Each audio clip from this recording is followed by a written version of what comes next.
Can we for Zoom? I think Zoom is okay. Can we begin as we sort out the others? Because the main area is Zoom.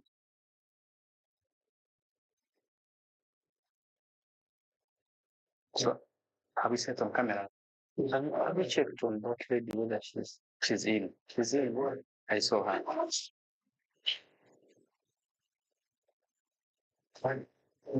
Where she's in? What have we done?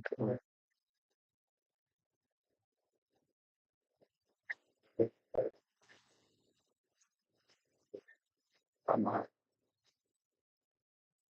Guys, can we go?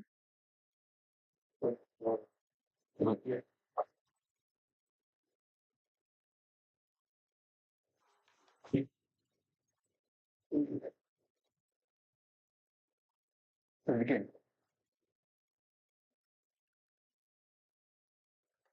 Hello, CPA Dedan. We are on and we're waiting. Oh, good evening, everyone.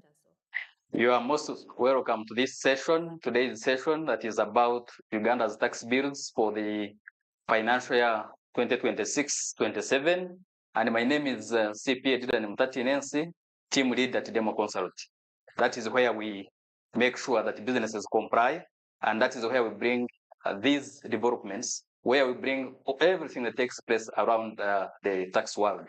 Now, this evening, I'm privileged to have 2 certified tax advisors, and these people, one of them, Mr. Nicholas Kabonge, is a certified tax advisor, but also is a certified public accountant.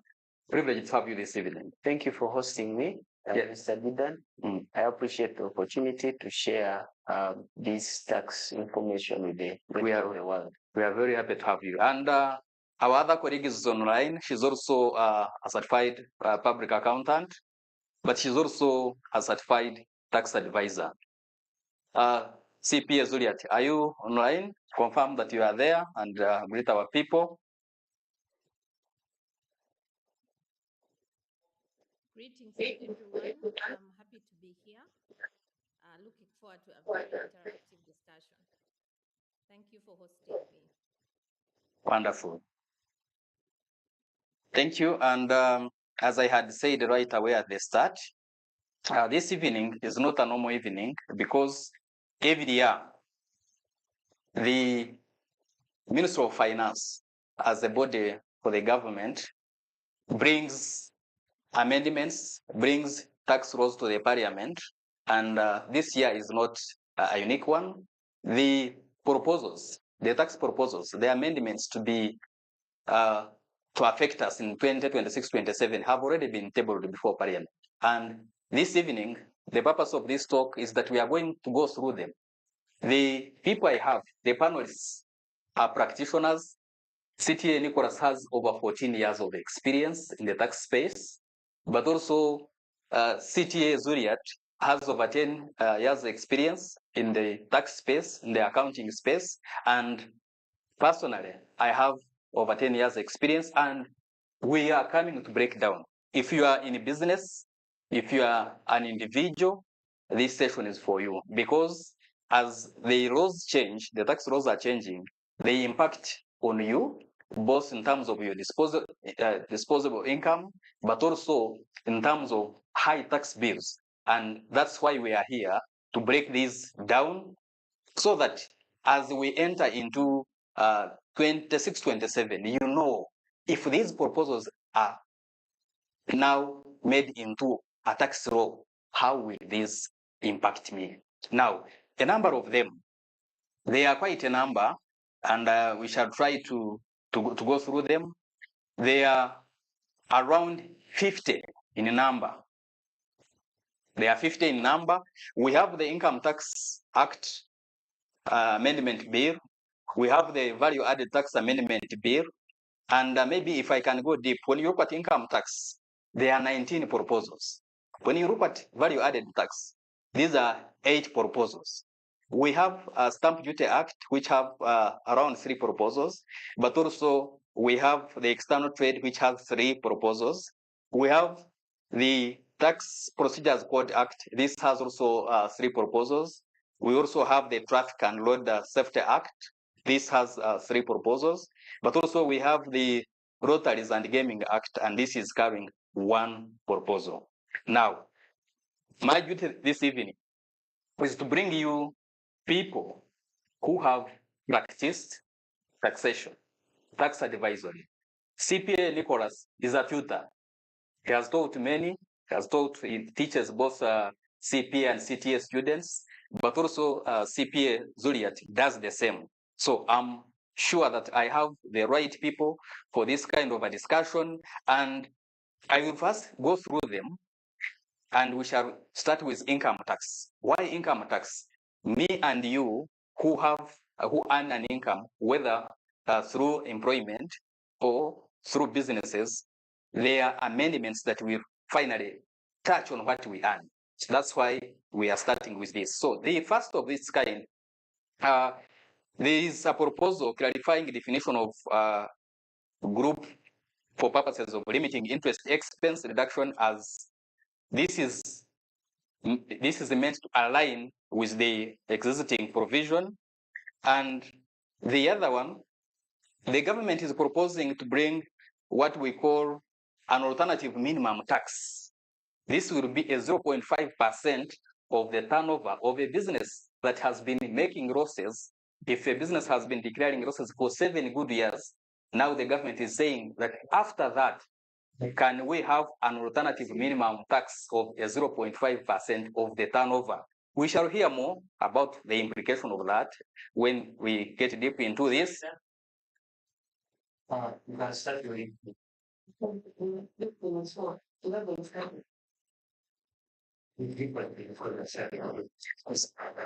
So we have the other amendment, the withholding tax on interest paid to foreign financial institutions. And this bill proposes that once interest is being paid to foreign financial institutions, then 5% is charged as withholding tax.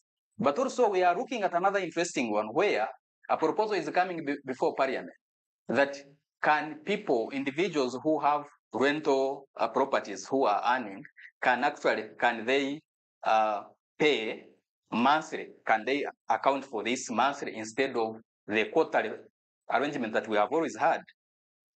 Now, we are also seeing another one. I'm going through this so that you appreciate, as the practitioners are going deep into this, first appreciate what are these that we are talking about.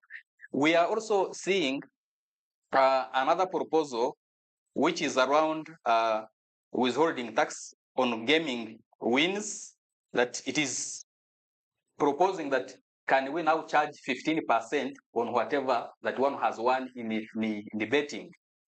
We are also seeing, there are many others, I want to go through them. We are also seeing there where it is proposing to broaden withholding tax on commissions paid by telecom companies to people who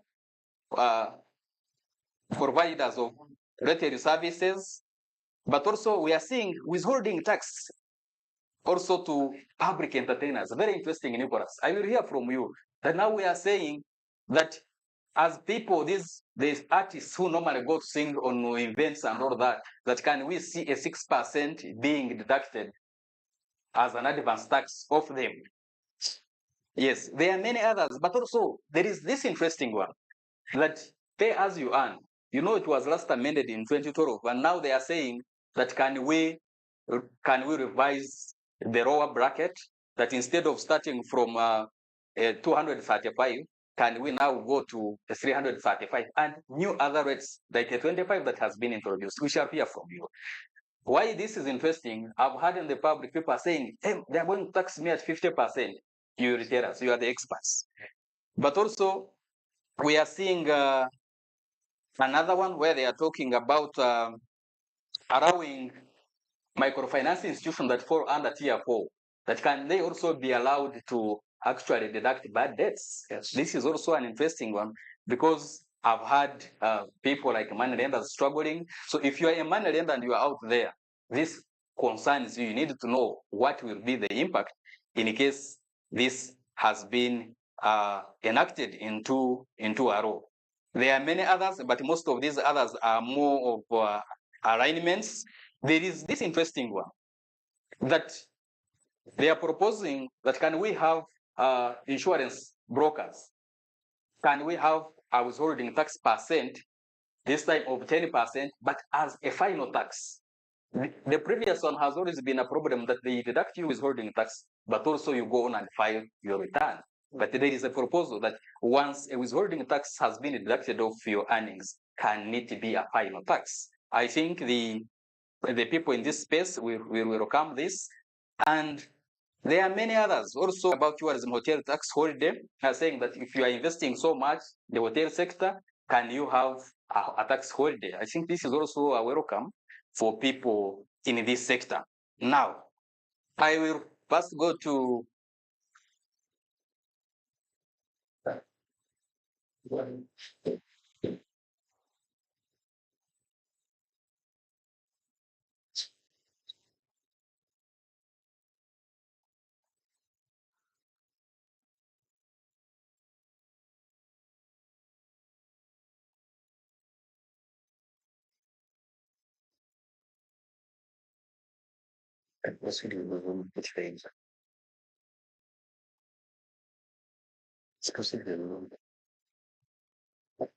so we shall now go to CPA Zuriat to confirm that you are on call, so that I direct to how we shall handle this.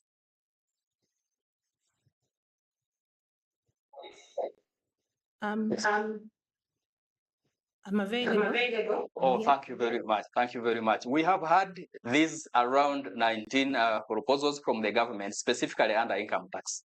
First of all, before we go into the details, what do you have to say as a practitioner, as a tutor, but someone who has practiced and supported businesses for quite some good time? What do you have to say?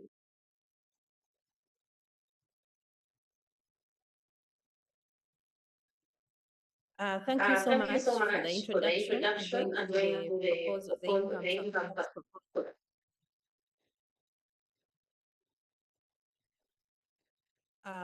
First of all, looking at the income tax amendments, we can see what government is trying to do.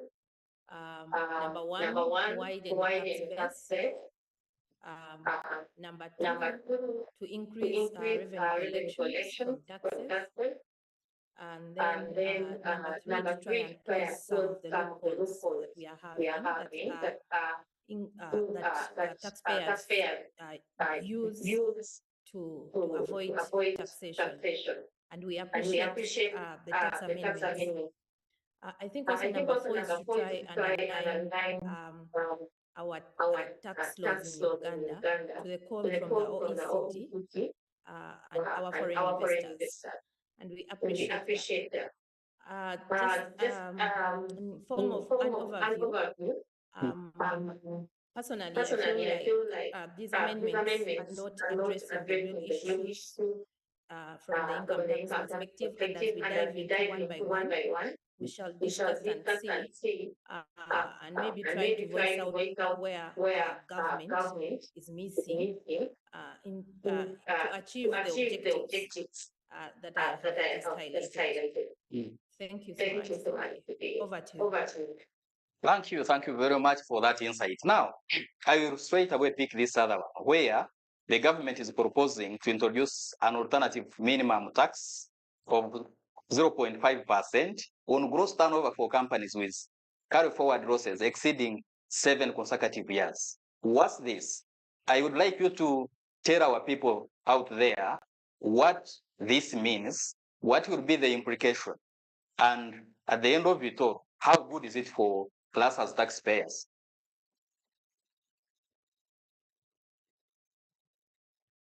Over to you, Zuriat. Oh yes, thank you so much. We've seen government trying to introduce a tax on loss-making companies, We saw this presented in the last budget cycle, and it was rejected not only by the tax agents like us, but also by Parliament. That saw that taxing loss-making companies was going to go against the fundamental principles of taxation. But the proponents of this proposal are not about to rest. They have reintroduced it again after us fighting so much in the last budget cycle, and they have reintroduced it again. This time round, there is just a slight change that there will be the higher between the tax on the chargeable income and the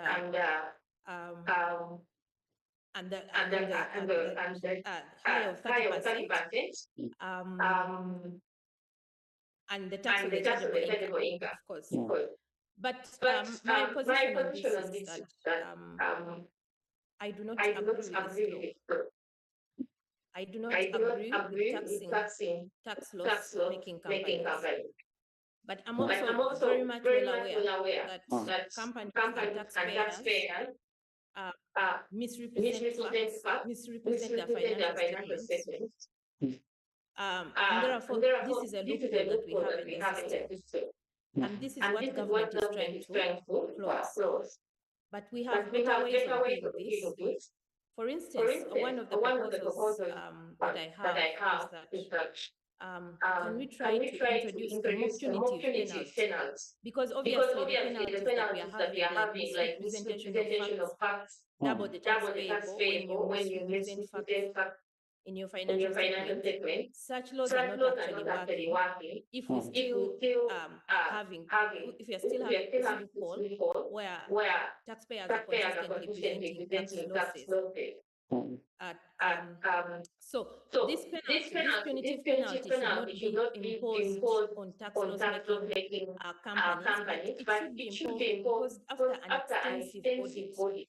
And once that loss has been overturned, then we can impose a penalty, a tax in excess of the 30%. We can also go ahead to impose the double the tax payable, because it has to be punitive so that taxpayers present correct information. And that is where I stand with this.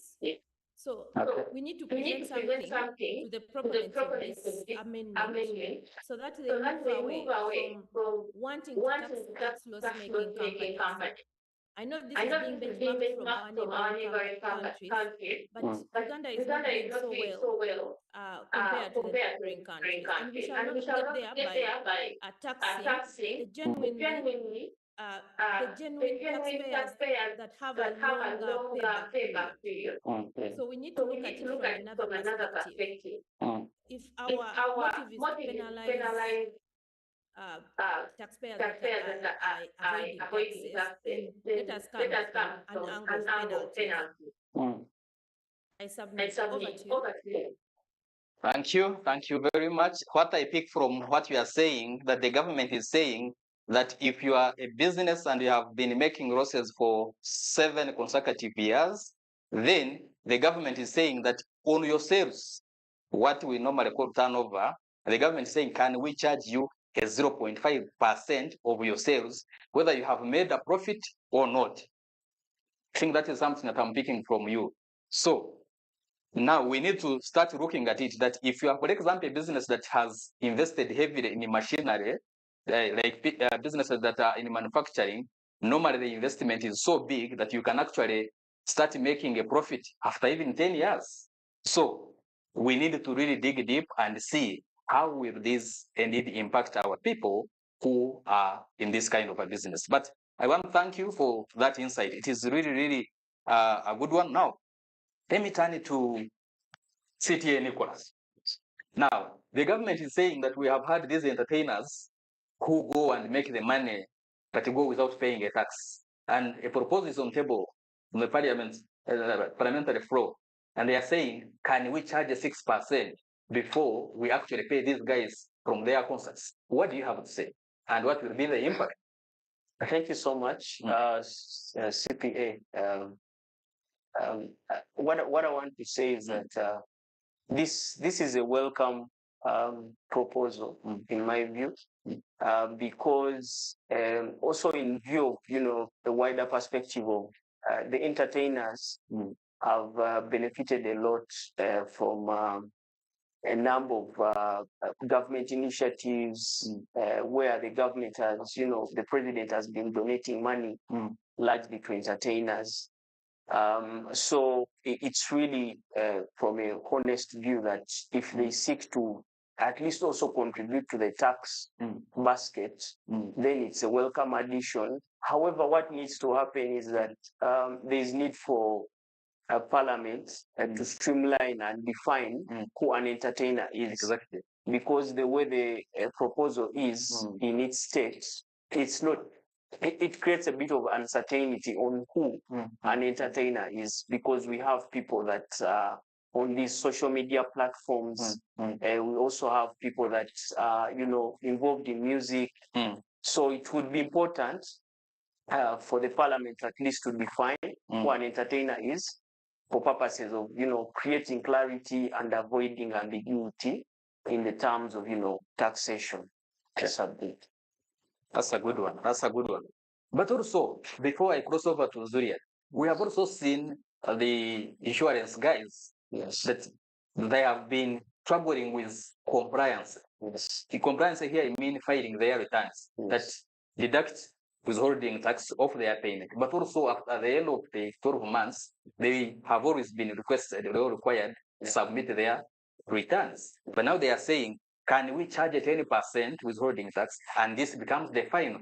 What does it mean? How does it help now a broker? Is it a good one for a broker, or what do you have to say? Well, from a technical perspective, this is tax that has already been charged previously. So in a way, what is happening is that the government is seeking to align the proposals, but from an administrative perspective. So in my view, I think this is a welcome addition in terms of, alignment from an administrative perspective, and also to reduce the administrative role that these insurers have to play in terms of complying with taxes. So to the fact that if we are able to, align and reduce the burden of administration on taxpayers, I think it helps in creating a better environment in terms of taxation for both the authority and also the taxpayers at large. Yes. Thank you. I know one time they invited me, a group of insurance brokers, they invited me, and when I told them that they actually required to file returns, they were shocked. Yeah. So I think when this law, once it is passed into, the proposal once it is passed into a law, I think it will be a relief for these insurance brokers. And yes, it is good. Let them come out also support it if it is in their paper. Sure. That's a good one. Now, let me head back to CTA Zuriat once again. There is introduction of tax on disposal of non-business assets. And this bill is proposing to classify the disposal of non-business assets for income purposes. But also, it is introducing a 6% withholding tax as an obligation on the purchaser's part. That if you are Dedan and you are buying a non-business asset from CTA Nicholas, then before you pay him, deduct 6%. But Nicholas, who is selling this non-business asset, the income he's earning should be taxable. CPA Zuriat, what do you have to say on this? What will be the specific impact of this proposal? Thank you so much, Dedan. This proposal, I must say, I'm excited about it. I'm happy that government is attempting, that's the informal sector. I, for one, believe that it is a welcome addition, and I hope it goes through and it's accepted. However, the way it is proposed needs to be refined. There's a lot that we need to clarify, because it's a new law. We are attempting to tax non-business assets. We need to define what non-business assets are clearly. We need to educate the public. We need, first of all, not to go in with 5% because it's a high rate. We can try to reduce it. Because if we present this law the way it is, then we are going to face challenges. Challenges with collection. How are we going to collect this? If the purchaser is not someone within the tax space, and the buyer is also someone who is not within the tax space, how is it going to be enforced? Those are questions that the ministry needs to look into. And once we have, there's need to be consult extensively about this tax, this bill, extensively. And I don't think that we are ready for it come 1st July 2026. It's an exciting proposal. I was telling my colleagues that this is one way of really genuinely widening the tax base, because this is untapped income. But we really need to consult. We need to bring everyone. And I feel like we have not made enough research. And if it's hard to know the way it is, we are risking buyer withholding tax and not relating. Enforcement is going to be practical to enforce it. It's not practical at all. The way it is, the way is presented to us. But it is an exciting deal that we need to research extensively. Okay. Thank you so much. Let me omit one. I think it's somehow hard for many to actually define. So I think there needs to be some clarity. What constitutes this non-business asset? But also, yes, we need to tap into the informal sector. Then we need to first do a lot of consultation, as you rightly put it, so that people are actually aware of what is coming. But if we bring these proposals, they are enacted into laws, then 1st July it starts biting, when actually the people don't know what to do and what will be the impact. Then I think there is something that can be done better on that ground. Mr. CPA Nicholas, do you have something to add on that? Well, yes. Of course, I appreciate Zuriat's submission, and I just wanted to add that when you look at the provision the way it is, it's structured in a way that it would discourage capital formulation, because if you're saying that you're going to tax people on business assets, non-business assets, which sometimes they use, for capital formulation, in a way you're saying that, don't acquire assets. So in that case, then you don't have to form capital, and it will keep the population locked in poverty. From that perspective. Okay. So I think there is more research that needs to be done, like CTA Zuriat mentioned. Then we can revisit it maybe at a future date. Yes. Okay. Thank you so much. And now there is this interesting one, and I would want to first pick CTA Nicholas's mind. Yes. The one on pay as you earn. Yeah. The revision has been proposed, and the last revision was made in 2012, when we are moving from a 156 as the threshold for not paying a tax when you are earning formally, and now it is, I think, 13 years later. Yes. When now the government through the ministry, they are coming and they are saying, hey, can we revise this? We move from a 235 to a 335, that as long as you are earning between a 0 to 335, don't pay any tax. But then other rates have been introduced. Please tell us, what is this all about? What will be the impact? Is it a welcome for me and you who are earning? Over to you. Okay, thank you so much, Dedan. So based on Zuriat's introduction earlier on, she mentioned that the government, of course, is trying to widen the tax base, collect revenue for the operations of the government, which is okay. And when you look at this, the uplifting of the threshold from 235 to 335, is, you know, something that everyone is happy with in that sense. And when you look at the overall implication of this, in a way there is a tax saving, which means that it would be a welcome provision within the law. If passed into law, it's a welcome provision. However, there are just some reservations in terms of, you know, what is happening, because much as it's a welcome provision, if passed, or proposal if passed into law, there are issues around, you know, targeting of the same people or persons for tax purposes. Here we're focusing on employees, where there's continuous, you know, efforts to collect tax from employees, which hasn't been mirrored on the side of the informal sector, because many businesses continue to, you know, operate but without any proportionate payment of taxes. Yeah. So because of that, I think there's need to align.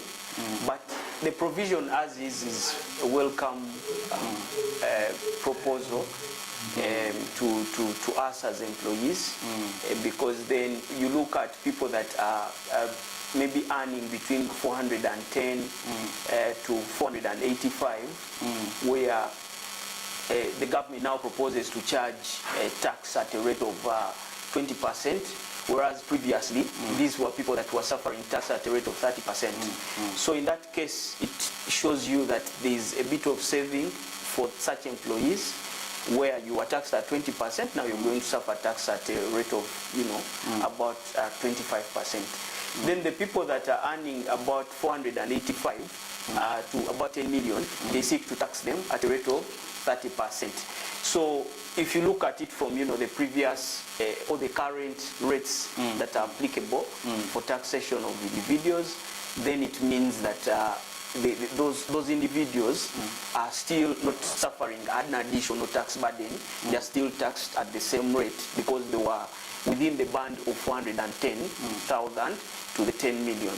The other bit that I need to add is that if this is passed into law, and perhaps even prior to it being passed into law, there is need to streamline with the rental income for individuals, because there's been no proposal in relation to that.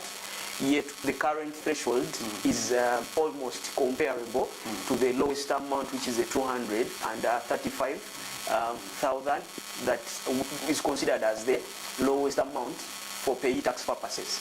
So I think it would be interesting and worthy for the URA, or sorry, for the government or ministry to consider this threshold of 335 also in view of what the individuals are paying for rental income tax purposes. So there's need to have that alignment in terms of the provisions. That's my submission. That is a good one. It's a good one. I know I've heard many people saying that they're going to be taxed at 40, taxed at 50. I would also want to pick CPA Zuriat's mind on this, because what is out there is not actually what the proposal is about. So I want us to actually make it as clear as possible for everyone who is in formal employment, who is earning, so that at the end of it all, one needs to appreciate this change will affect me this way or the other way. But to my knowledge, it's as if the change is not a big deal. But Zuriat, tell us, how big deal? How is it a big deal, or what do you have to say? I just want to add my voice to what CTA Nicholas has already informed our listeners, that this is really a transition, welcome provision. With that increase the threshold, also aligning with rental income threshold for individuals. But maybe we have lots of volume, so this is a transition for Nicholas. Another is you mentioned that we have increased the threshold down, that is about the low income earners. Usually people start at 500. That is my standard. The threshold is increased at 500. 300 is still low. But then we want to align that with the inflation we face. And 10 years ago, 10 years ago, that was this band, this band. 10 million was a lot of money. After 13 years. Young increasing the lower threshold, we also go to the higher threshold and increase the debt to what numbers are showing. And this 15 million or 17 million. for the people and but it's a welcome addition. Oh, that's a good one, and it is unfortunate that the network was not clear when CTA Nicholas was talking. CTA Nicholas, yes. In a minute or two, I would want the public to actually pick what a practitioner, a tax professional is saying when it comes to the revision of pay-as-you-earn rates. Remember, this is the law that was last revised 13 years ago. Over to you. Well, nothing out of the ordinary from what Zuriat has added, but just maybe to re-echo what I mentioned earlier on. It's a welcome proposal for tax purposes. My view was, in light of the focus, seeing that the focus has been given a lot to individuals as employees, there is need to have alignment with the informal sector. That if there's a lot of focus that we are putting on, people that are earning employment income, there would be need to also perhaps channel this to the informal sector in order, to align the attributes that we want to achieve from a business perspective. But also when you look at the composition of the rates, the way they are structured, yes. There is not much in terms of change, because when you look at the band of 410 to 485, what has happened?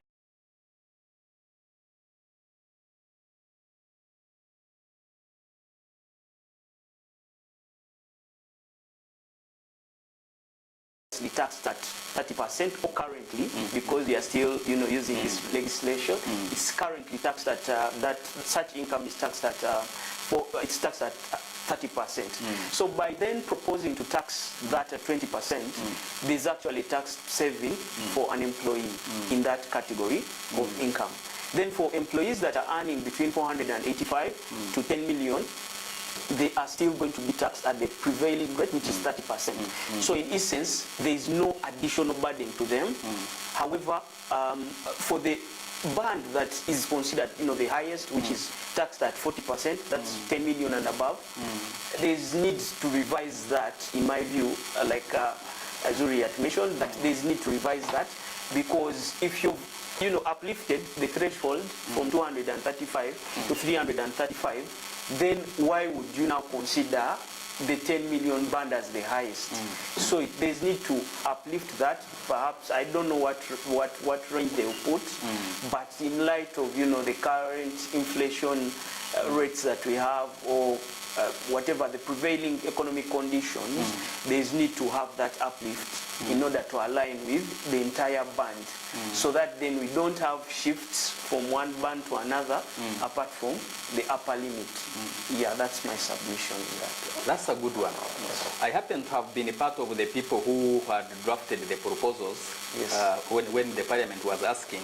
And I think CTA Zuriat was also, she was actually leading us. And the leader of our proposal was that at least move from 235 to 500,000. Okay. Why were we considering this?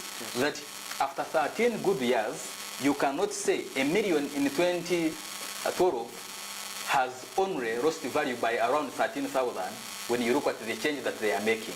So when I look at it, it is more, when you look at it on the surface, you feel like, now the government is thinking about us. But when you get into the details of numbers, CTA Nicholas, I can comfortably tell you that an individual who earns 1 million, this change will only impact this person by around 13,750. That's the only change after 13 good years. Now, me and you who are into earning out there, just look at it. That the government has appreciated us after 13 years. They feel the million has lost value by 13,000. Now, let's move over to another area, but still under income tax proposals. Now, there is this one about investment in tourism hotels, where they are proposing a tax holiday. Yes. That if you are investing in these big hotels that accommodate tourists, then can you have a tax holiday? Can you also make money for some time without paying income tax? CTA What do you have to say? Well, And if someone is an investor in the tourism sector, how does this person benefit from this? thanks, Dedan. I think this, first of all, it's a welcome provision because one, it encourages foreign direct investments into the country, which has a ripple effect on the economy in terms of creating employment opportunities for people that are employed in the hospitality sector. Not only that, the other thing is that in addition to creating employment, there's revenue that's going to be paid. If you hire employees, they pay as you earn, etc. So it comes with all those additional taxes that can be collected. But looking beyond that, the proposal still needs refinement because the way it is, if you're saying the non-resident that is coming into the country, you have a capital requirement of 10 million US dollars, which is aligned to the current provision under Section 21 for investment into agro business and people that are operating in industrial parks. Then you come to the citizen and you give them a capital requirement of 5 million US dollars, yet you also have a different threshold of 300 million US dollars in the prevailing provisions that we have under Section 21. It means there's a bit of disparity. So there's need to align that, but once aligned, I think it's a welcome proposal, and it will benefit not only the companies that are setting up, but it will create development in terms of infrastructure, have a ripple effect in terms of the tax contribution, total tax contribution when you look at it from the perspective of stamp duty, pay as you earn, LSP, and so many others. Then of course for employees it means you're creating employment. For many people, many of our young people that don't have employment. The other thing that I'd like to speak to is, the reliability of, the provision, because we are setting, if passed into law, it comes into effect maybe 1st July 2026, because that's the financial year we are looking at. However, they need to clarify that if someone has already started construction, say within 2026, say January or even before 2025, in view of hotels, building a hotel or constructing a hotel, or for tourism purposes, then what is are they going to benefit from this provision? Are they looking at the cumulative capital contribution up until maybe until the hotel is available for use? Or are we saying that it will only consider investments that take effect from 1st July 2026? So there's still a bit of refinement that needs to be done, but once it's done, I think it's a welcome provision of proposal. That's a good one. CTA Zuriat, do you have something you have to say on that for like a second?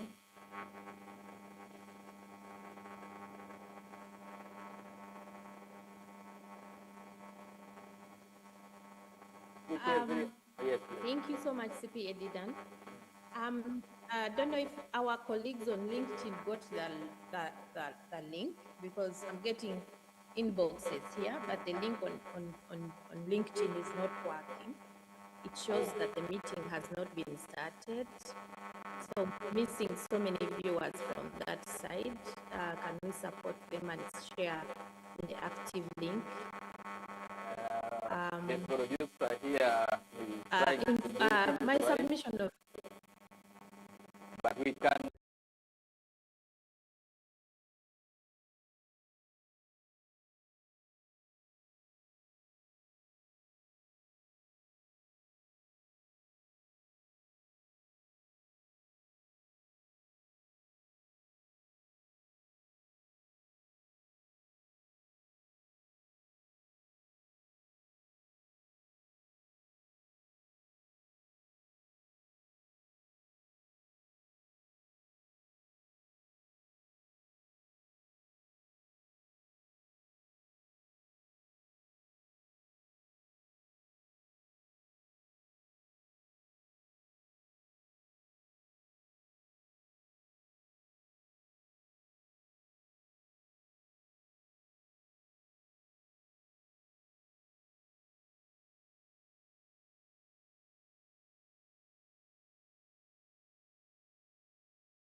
share a Zoom link. If the one LinkedIn is not working, you can post the Zoom link so that they can join on Zoom, because seems there is some technical glitch somewhere. And we are sorry about that. Yes. Proceed. Yes. Okay, so thank you so much, CPA Dedan and Nicholas, on this. Generally, this exemption, and I'll tell you because I am supporting a taxpayer that has an assembling plant in Uganda. And I can tell you that this exemption under Section 21 is not working. It is not helping Ugandans.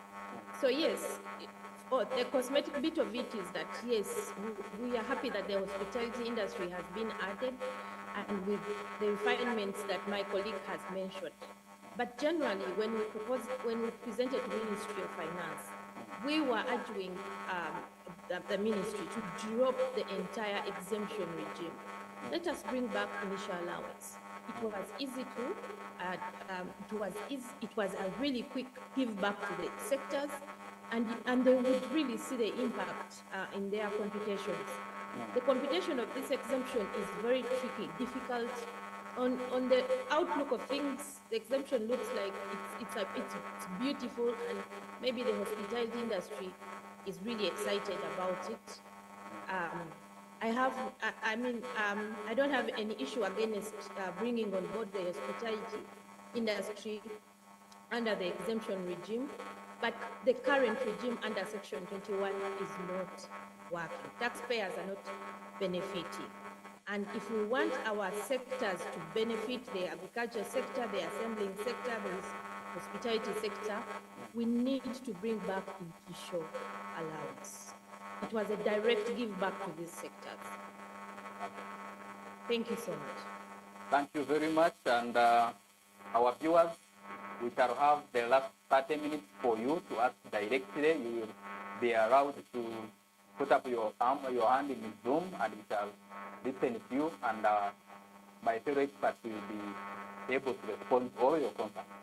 Now, Mr. Nicholas, we have gone through this proposed amendment specifically for income tax. Generally, what's your take? When you look at all of them, then we have not gone through each and every one. So some of them deal with alignment. For example, when you look at taxation of foreign source income, it's just an issue of aligning the existing law. So we may not necessarily go through each and every one. But generally, what do you have to say on this income tax proposal? I think generally they are largely welcome, because some of them sort of remove the ambiguities or provide a bit of clarity in taxation of income. However, like CTA Zuriat mentioned, they need to refine many of these, and of course the last proposal that we discussed, which was in light of bringing on board the charity business, in light of the upcoming AFCON tournaments that we're going to host in 2027. I don't know how feasible it is. Of course, it's never too late yet to give an advantage to people, but I don't know how feasible it is, seeing that AFCON is 2027 is just next year.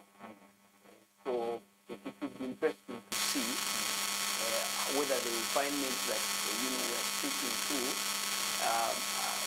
is something that the government will consider. If it's done, then these provisions will both enhance tax collection. They will create a bigger tax base for taxation for the URA, but also improve the tax register, and also from a compliance perspective, many of the proposals are also, when I look at them, they are going to aid us in terms of compliance, in terms of being able to comply with the tax legislation.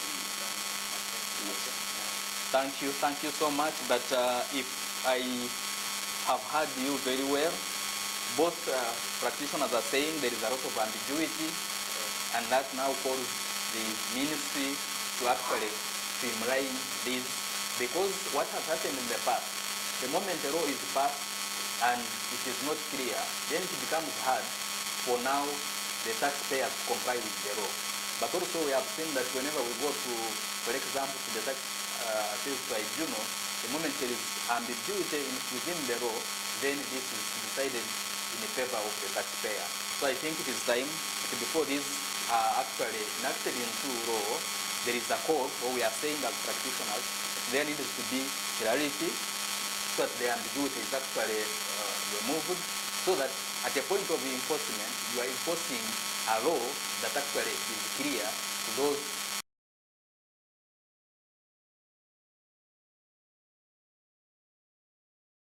CTA Nicholas on the threshold for rental.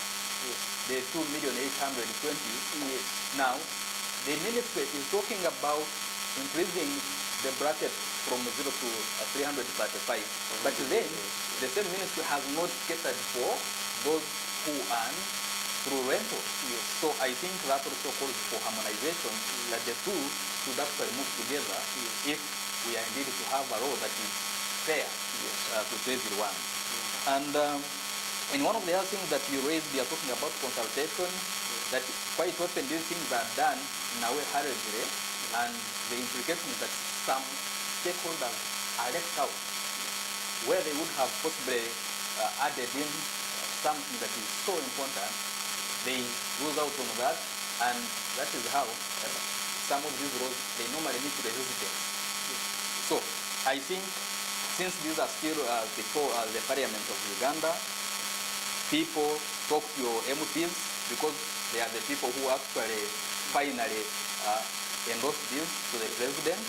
So, since Mr. Nicholas, you have something to say on that. I just wanted to add that I saw a public notice earlier on today inviting the public to share their views regarding the proposal. So I think my understanding is that the deadline, of course, was today, but informally I've been notified that they've given an extension up to tomorrow afternoon. So for those that haven't yet submitted, it would be important to make time and make your submissions so that then they are incorporated accordingly to remove an ambiguity that we might have identified from one industry or one sector or another. That's a very good one. Now, to summarize, whatever that we are discussing, they are proposals, and these proposals are before the Parliament for discussion. Once the Parliament has approved them, they will be sent to the President, and the moment the President has signed them, they now change from proposals or bills, but they become now part of our tax laws. Now, call your MP if there is something you feel, because you may not have a chance to go to Parliament to present your views, but your parliamentarian can actually present your views before the committee and your voice is heard. Don't feel something that is burdening and you keep with it. Now, our role at Demo Consult is to ensure that the public appreciates these developments, because we know that the moment you know what affects you, you appreciate the burden that is coming your way. You appreciate that something is unfair somewhere. Then you raise your voice, and your voice should be heard. That's the essence of us having these webinars, and we shall have quite many more. We don't want to leave the public behind, because we are what we are because of you people. That's why we shall always share all the information that we receive. Even when we have possibly received it, it is our role to always share and share. Now, I want us now to switch to another tax head, which is value-added tax. A number of proposals have also been put across in as far as value-added tax is concerned, and we shall try to go through them. And if there is one of the tax that is hard for taxpayers, a tax that actually is burdening in terms of compliance, it is value-added tax. It is a tax that the way URI goes up after this tax, that even when you are late to pay your taxes, you are charged a 2%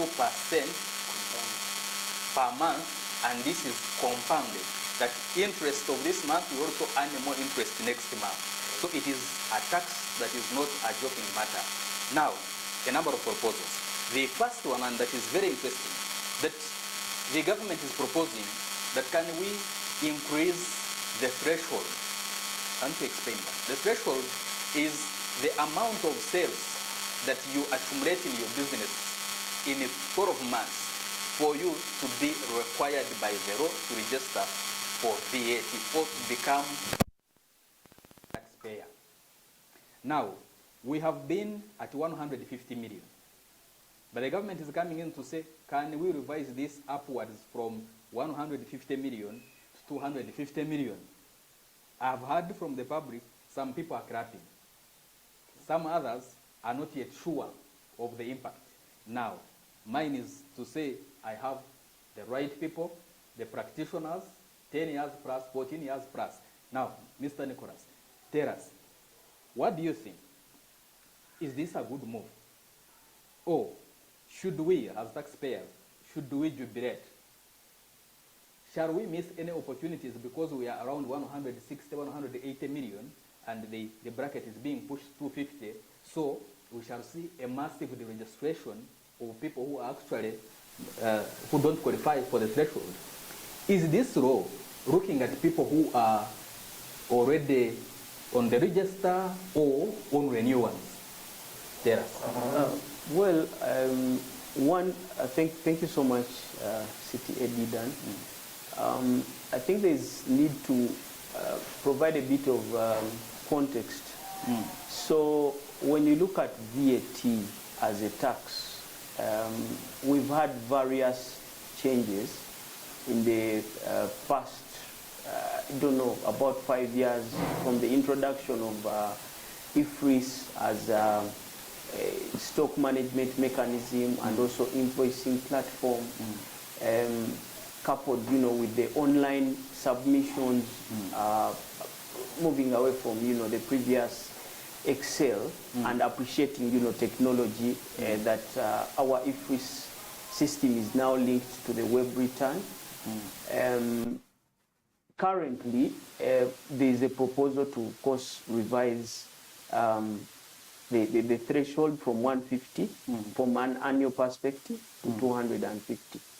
So what that means is it has a number of factors to it before I speak to whether it's a welcome addition or not. There's need to make a bit of consideration or take a lot of considerations into account. One of them being the fact that with the uplifting of the threshold, we've just recently, as recent as last year, 1st July 2025, introduced an additional 12 sectors to the requirement of IFRIS. So what that brought in place, it means that very many businesses are now required to raise invoices via IFRIS. Many of them have not yet started. That was irrespective of whether you registered for VAT or not.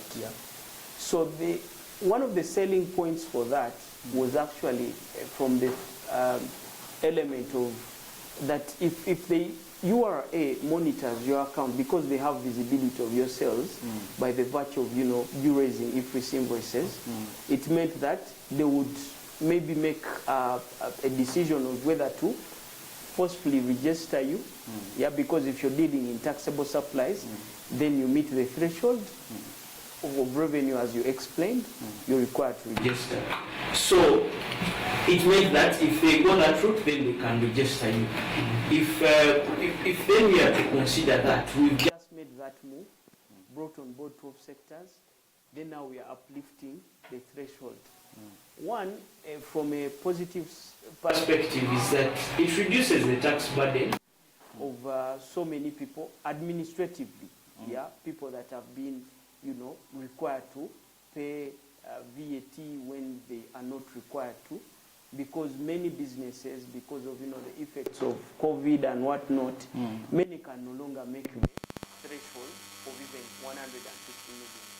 So by us uplifting it, it means that those people will then be relieved of that administrative burden of filing returns. And also the penalties, for non-compliance, both from money freeze perspective and also VAT filing. But away from that, there's a consideration that if you look at the presumptive tax, which is says that stops at 500 million, then is the 250 million the best that we can do in terms of threshold. That is the other way to look at it. But from my own view, I think it's a welcome addition to try and look at those people that are only required to pay VAT to have the burden for compliance purposes. Yes.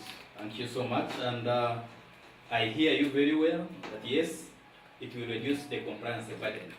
CTA Zuriat, what's your view on the same? Thank you, CPA Dedan and CPA Nicholas. I have mixed emotions about this increasing our threshold from 150 to 250 as early as next year or next financial year, as we are trying to roll out e-freeze, sending it to the sectors. The mixed emotions are coming from one.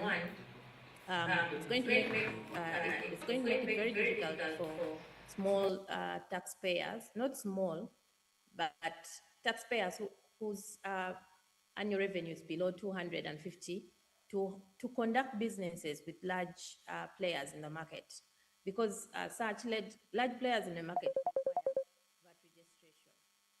But I think for this, the proposal can now clarify on voluntary registration, that you may not have 250 as for mandatory registration, but if you feel that you're fit and proper, then you can apply. So I think we need that clause in the law, so that we give chance and an opportunity to traders that earn below 200, whose annual revenue is below 250, to also be able to serve large taxpayers in the market. I think that is where we are. True, there has been an administrative burden for taxpayers that are forcefully registered with the annual revenue of 150 million. When you look at it, it's really low. But if someone is earning 150 million and they are capable, let them voluntarily register. So we need to open up the window for voluntary registration. Thank you very much. Thank you, Dedan. I submit. Thank you very much. Now, yes, I know sometimes it's burdensome from price on the VAT side, but also we must also appreciate that we have moved as an economy where serious companies don't want to deal with people who are not on VAT.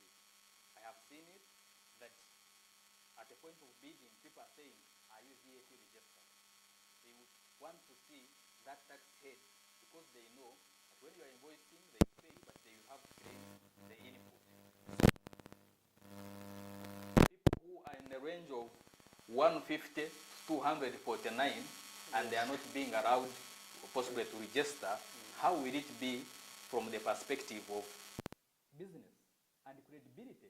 Because established companies feel that as long as someone is on VAT, this is now a credible business. So my advice is that for businesses, even if you are not, in case this is passed, that even if you are not up to 250, I'm sure they will leave a window for voluntary registration.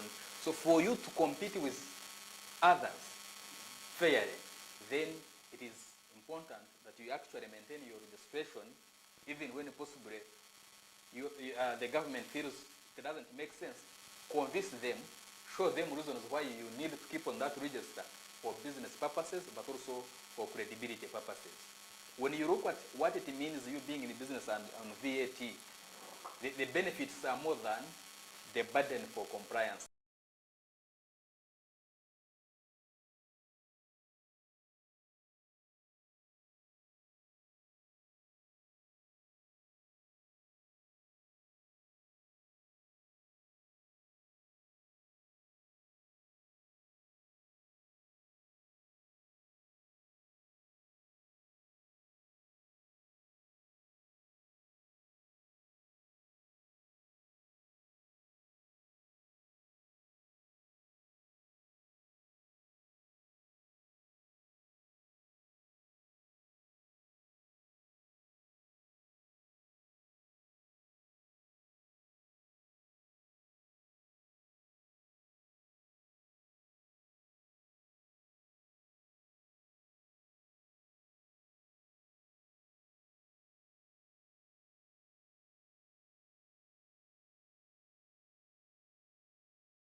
can send you online and you actually get this software, but we have also had scenarios where the software is actually imported on external hard drives, on CDs and flash disks.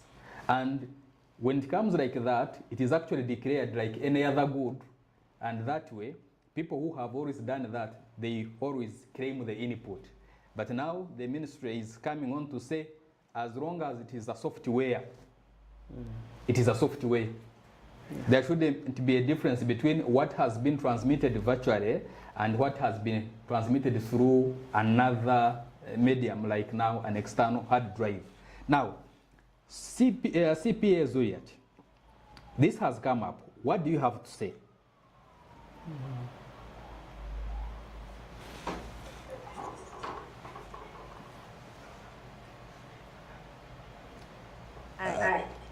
Yes, thank you so much. I think we are still struggling to tax. We are still struggling with the taxation of the digital economy. And here and there, we're trying everything to see that we bring everything within the taxation ambit. And so the risk ministry for us here is confusing software with digital services. So I think there is need to clarify that the software in particular, that will be taxed separately. But also, first of all, we have to import software, whether we like it or not. Okay? Correct. So it's a welcome addition. It's a welcome law. It's important that it's the imported software. Yes. It's one more widening our tax system. Yeah. Okay. That's a good one. I pick your mind. CTA Nicholas, do you have something to add on this? No, nothing to add on that. It's a welcome addition. I think it just creates a bit of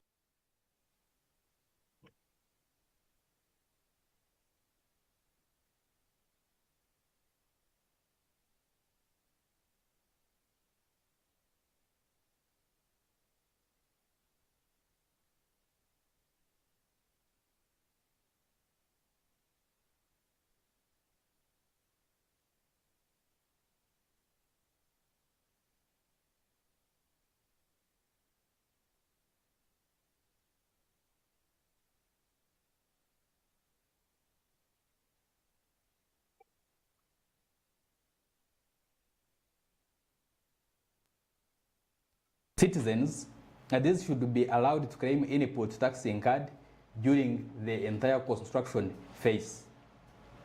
Yes. So this is something that is coming in. I don't know, for people who are in this sector, is it an incentive? What do you think?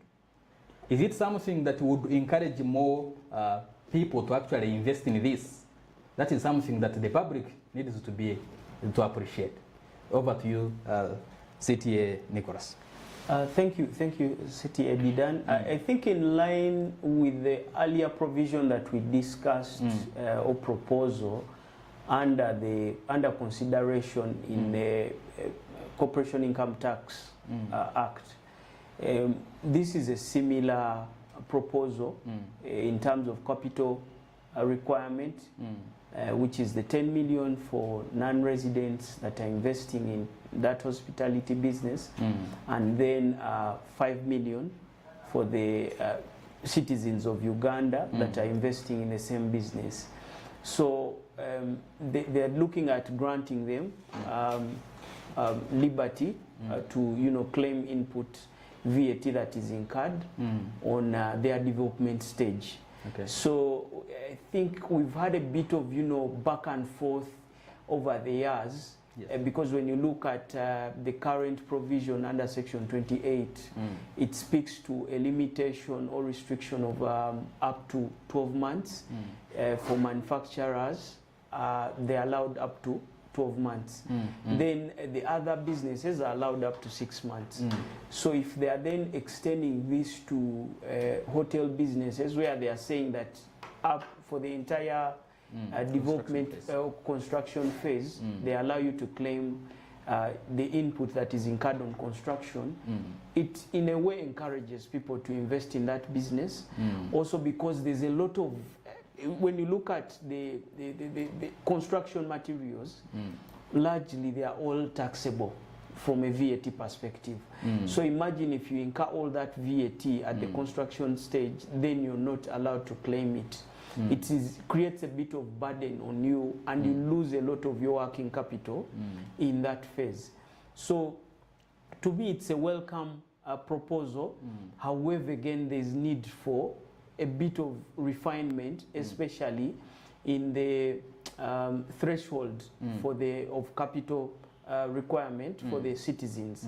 To align it with what I mentioned earlier, I think there's need to reduce it from the 5 million to about 300,000 US dollars in order to encourage those individuals or even companies that are domiciled here in Uganda to be able to invest in such businesses. Okay. Maybe some other thing that is important in this proposal, they are saying that all this investment, all this what you have incurred, should at least be within 2 years before commissioning of this facility. Maybe something that one needs to ask himself or herself is, when you are building a big hotel, does it go beyond 2 years? What I can say, maybe to answer your question, Dedan, is that yes and no. It's possible depending on the capacity that you're looking at, and depending on the capital that you're working with. However, again, when you look at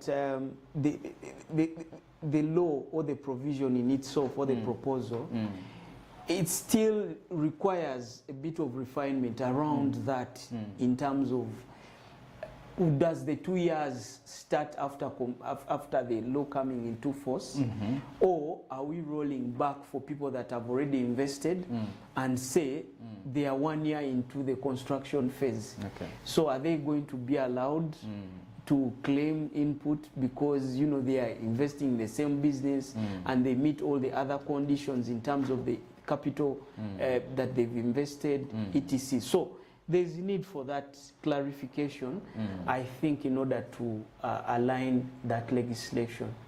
Yes. Thank you so much, and I hear you very well. Allow me now move over to another part, and here I want to push it to CTA Zuriat. There is a proposal that the government wants to reward consumers who purchase and are issued with e-receipts or e-invoices, that the government wants to reward them. Remember, in the existing law, this incentive has been there. And with this incentive, we have been looking at someone who buys at least 5 million and above. That if you buy 5 goods of 5 million in 30 days, that's 1 month, that as long as the goods you buy accumulate to 5 million, then you can now qualify for an incentive. This is being refined, and they are saying that now, if you buy goods of 2 million, so I think the 5 million has not worked over time because it has been there for like 2 years. So now they are saying, instead of 5 million, can we lower it to 2 million? So that if Dedan buys in a supermarket goods of 2 million in a month, then Dedan qualifies for a reward of 5% of the 2 million, or even if it is now much higher, let's say 10 million, then Dedan would qualify for a 5% reward. Now, as a practitioner, why is this incentive? Is it meant to indeed encourage people to buy from registered people, from those who are issuing receipts and invoices? Now, what I would want to hear from Zuriat, is this like a bait that, okay, buy and buy and buy, but then after some time, the taxman is also asking you, hey, you are the guy who spends 20 million in a supermarket in a month. What's the source of this money? Over to you, Zuriat.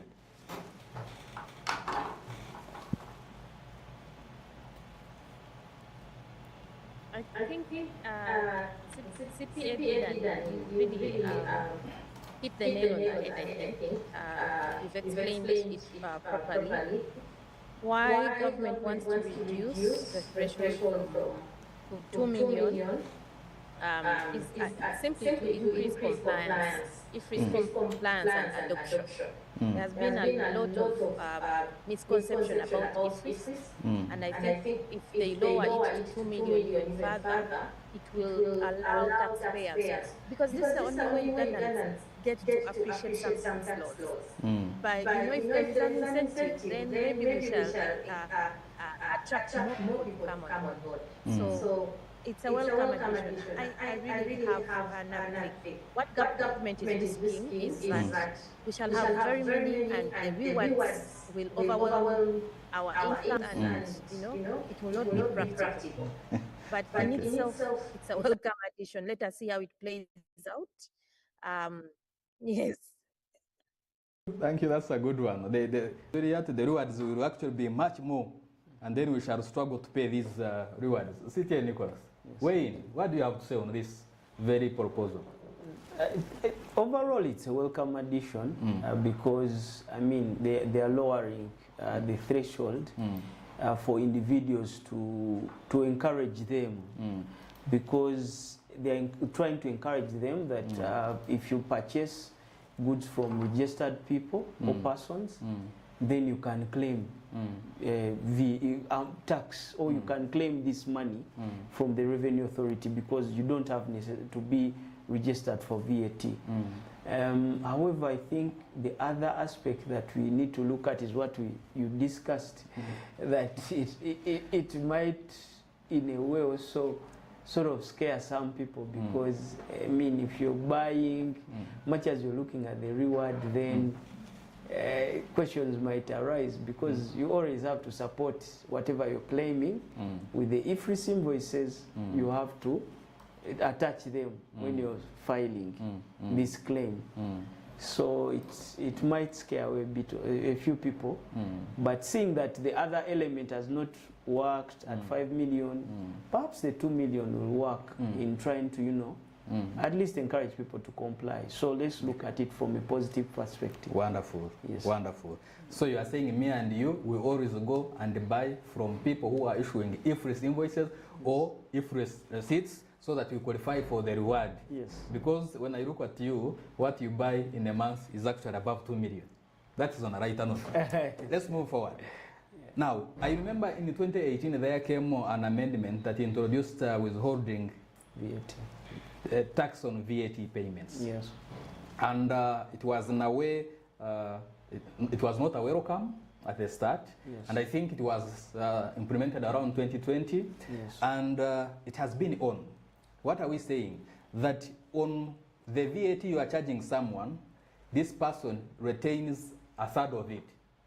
No, they retain a 6% of the VAT. Yes, yes. On the VAT that one is meant to pay you, a third of it is retained and filed by the person paying. That's what I'm trying to clarify. Yes, agreeable. Yes. Yeah. Now, the government again is coming back with a proposal that can we apply this withholding tax only on those who are not on IFRIS? That's one.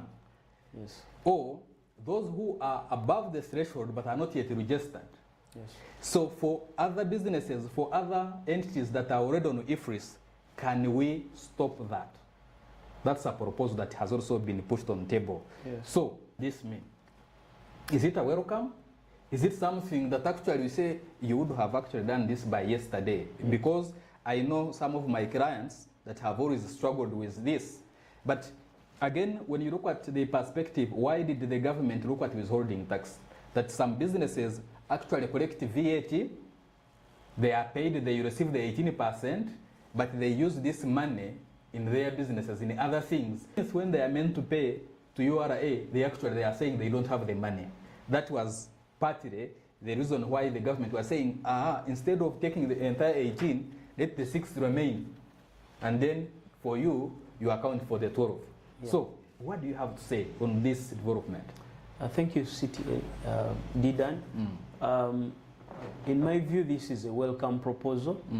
One, because it removes the sort of duplication, because you're dealing with someone who is already VAT registered and they've issued you with an IFRS invoice.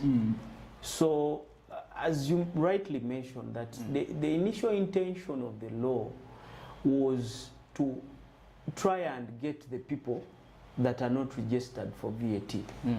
And much as, of course, there were other intentions, like, you know, the cash flow issue, where some taxpayers struggle with cash flows, so they end up, you know, using the VAT that has been paid to them, and come 15th, they don't have what to remit to the Revenue Authority. So, but when you look at it from a larger perspective, it's a welcome legislation or proposal if passed into the law, because one, it saves people from the administrative burden, because you're already dealing with IFRS registered people, and then you're required to again withhold of their payment.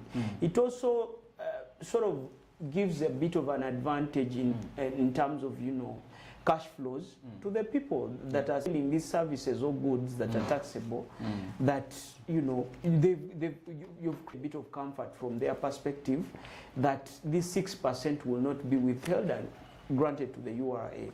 Because we've seen so many cases where you find that someone will invoice you, they are not on the exemption list, so you have to withhold on them. But these people are in a creditable position, then you go ahead to withhold their money. So that, in a way, sort of creates that kind of cash flow issue or burden to them, because the money now rests with the URA, and we all know how cumbersome it is to, you know, get your money back from the Revenue Authority. So, in my view, it's a welcome provision based on, you know, all those bits that I've mentioned. Thank you so much, CTA Nicholas. Now, allow me head to another batch of proposals, and this is under the Stamp Duty Act. Yes. And under this Stamp Duty Act, one of the proposals is that for people who are carrying on business or finances, they will be required to file monthly stamp duty returns in respect of stamp duty paid on instruments to the commissioner. Yes. CTA Zuriat, I hope you are there on call. Now, failure to file these returns to the commissioner will actually attract a 2% as a penalty. Now, my question to CTA Zuriat, why is the government interested in these returns? By the time the financial institutions are filing these returns, why is the government interested? What do we need to prepare for as people? Because if I'm a customer, if I'm a client to a certain financial institution, and possibly I'm borrowing, and every time I borrow, possibly I do a transaction, some stamp duty is paid, then this information is carried to URA. Does it pose a risk to me, the client?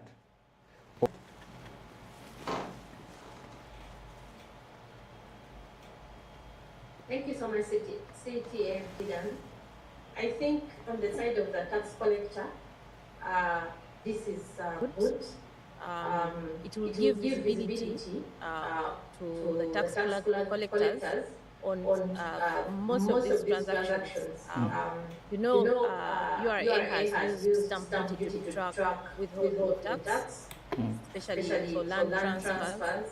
So this is also one way of getting more information from taxpayers on the transactions. I think on the side of the tax collectors, it's a good move, and something that the government should look at. And also they can roll it out to other stamp duty payments, other than just the financial institutions and all other sectors. But then on the side of the taxpayer, on the side of the financial institution, this is going to increase the burden. It's I could say if I was in the financial institution, this is imposing another burden on the taxpayer. Filing the stamp duty returns, it's another burden. It is coming with a penalty.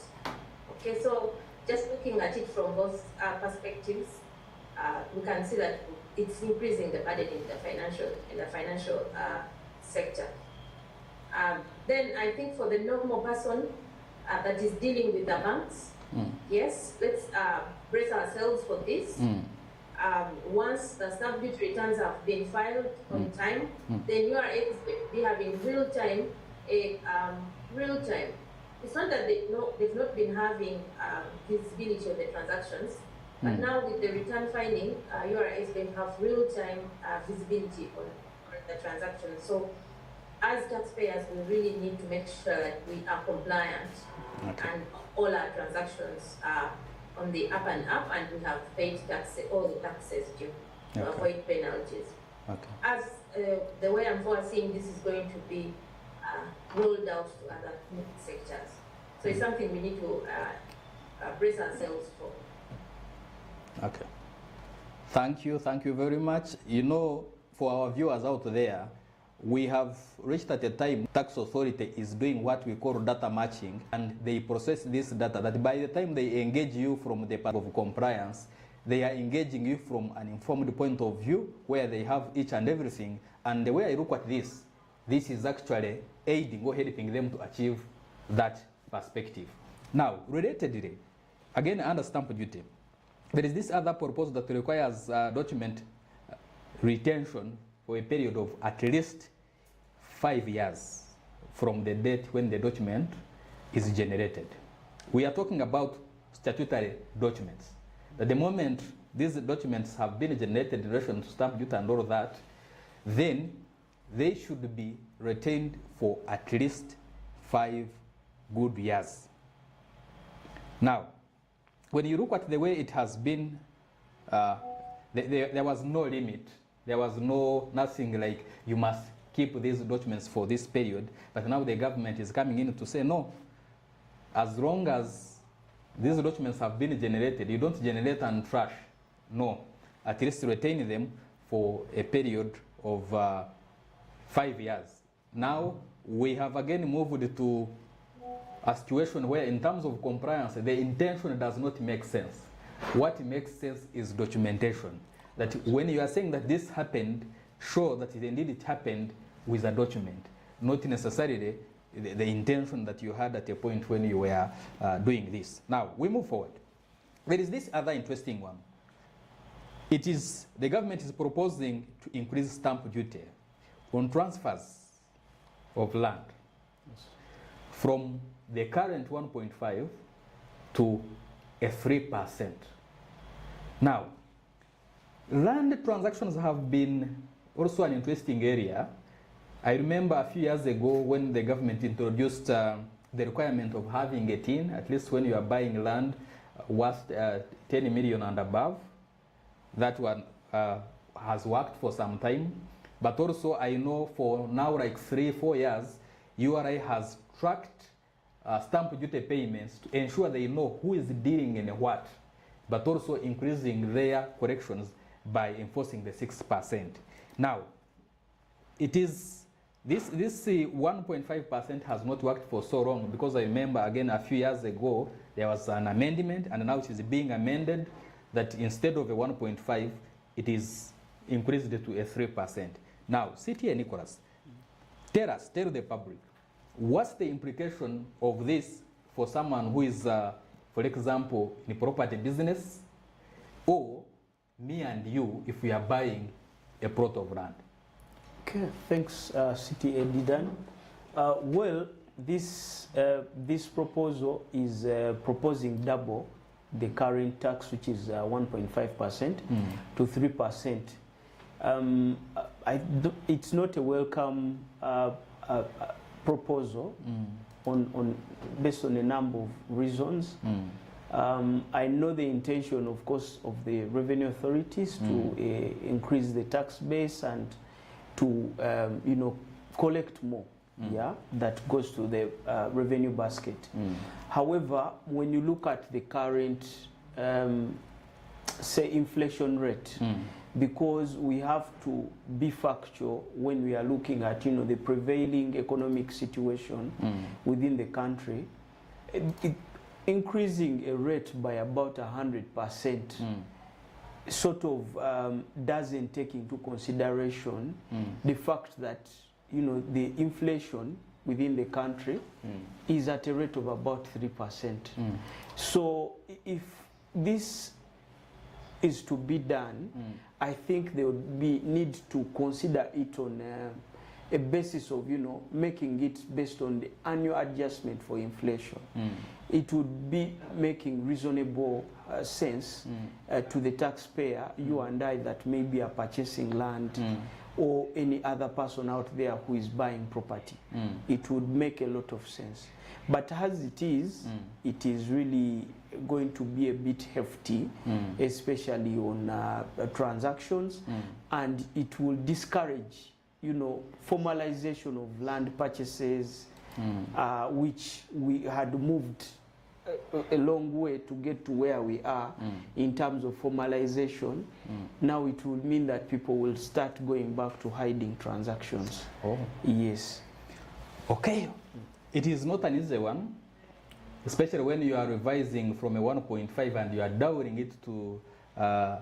Yes. Automatically that means it will increase the cost of doing business, for example, for people who are in buying and retailing land. Yes. Yeah. So, but also to me and you who are buying possibly abroad for personal use, yes, it means also that cost will have it will increase. Will increase in case this, yes, the cost is high. Yes. So that is it for our people who are listening in on Zoom. Feel free to share your questions. We are moving steadily. We shall have around 30 minutes of question and answer. Feel free for anything that we have talked about, and in case something we have even not talked about, we have not mentioned it, feel free to ask about it. The team that I have, the team of certified tax advisors, they are willing to answer all your questions. So feel free to post those questions and we shall pick them up. There are those who had sent their questions earlier. I will also try to go through them. In case there are those who are listening through the YouTube channel, also feel free to send your questions forward. But for those on Zoom, for you have a chance to raise up your hand and ask your questions so that we listen from you as you have been listening from us. Thank you so much, and allow me proceed with the discussion. And we are heading now to the other batch, and this is specifically under excise duty. And this is, it has some interesting proposals. I will try to pick those that affect every other Ugandan, whether you are earning or not earning. This specific one, I'm sure it will affect you. Now, the government is proposing to increase taxes on fuel. And fuel here, I'm talking about diesel and petrol. And they are proposing an additional 200 shillings per litre. Now, from the surface, one can say, I don't own a car. Why would I even mind? I would want now, I will first go to you, CTA Nicholas, then I will also push the same to CTA Zuriat. By increasing a tax on fuel, how does it impact the economy? Thank you, CTA Dedan. First of all, without going further into analysis of the increment of the proposed increment of excise duty on motor spirit and fuel, we've already seen right now. We've had effects of various wars that we've had within the past 2 years, or 2 to 3 years. We've had the Ukraine-Russia war, which affected logistics movement, and of course we know that Uganda imports the bulk of its fuel and petroleum products. So that has brought the cost up. And then in addition to that, we had the Israel and Gaza war, or the Israel war in Gaza, and very recently we had the U.S. Israel war on Iran with the closure of the Strait of Hormuz, which we've already seen an increment in the fuel. Largely, even based on the old stock, for people that were selling old stock, they've already been increased the prices of fuel at the fuel stations. What that means, and many of you have seen it, that effectively that has had a ripple effect on transportation costs for people that are boarding public vehicles and means of transportation. Then that has also had a ripple effect on the movement of goods from one point to another, because many people stock their goods from places like central Kampala as the CBD to the other areas like Chira and the various suburbs. So that has increased the prices of those goods, maybe by a shilling, 100 shillings or 200 shillings here and there, 300, which again is going to affect profitability at the end of the day. That if you're running a business and your cost of transportation, whether you're dealing in construction materials like cement, we've seen the prices of cement go up by about almost up to 1,000 shillings because of the effects of the increment in the fuel prices. So an additional excise duty on these already existing high prices of fuel will mean, of course, increased prices of those all the various factors that I've spoken to. That you have transportation of goods, you have the goods reaching the people, and then the goods, also the prices for those goods going up. So it does a ripple effect, and this is going to be a bit burdensome. My view would be that, again, similar to stamp duty increments, these proposals should be looked at from an inflationary perspective to reflect the real-time economic situation that we have in the country. That way, it would ease the burden on the population in terms of the prices, which largely might also lead to increase in the inflation rates within the country. Yes, that's my Thank you, that's a good one. Now, I would also want to pick CTA Zuriat's mind when it comes to the increment of 200 shillings when it comes to diesel and petrol, what we use on a day. Some people have said this does not concern me because I don't own a car. CTA Zuriat, tell us, is this a move that you feel, yes, it was right the government taking? Because I remember a few years ago, I think like 2 consecutive years where the government was earning 100 per litre. But now the government has come out and saying, no, this time round we are not going to add 100, but we are going to add a 200. And the government is proposing to add 200 at a time when fuel prices are already up, as our body is already said. So, CTA Zuriat, what do you have to say on this matter? Thank you so much. I just want to pose a simple question to the government is what's the motive of increasing excise duty on such a good that is a necessity to Ugandans?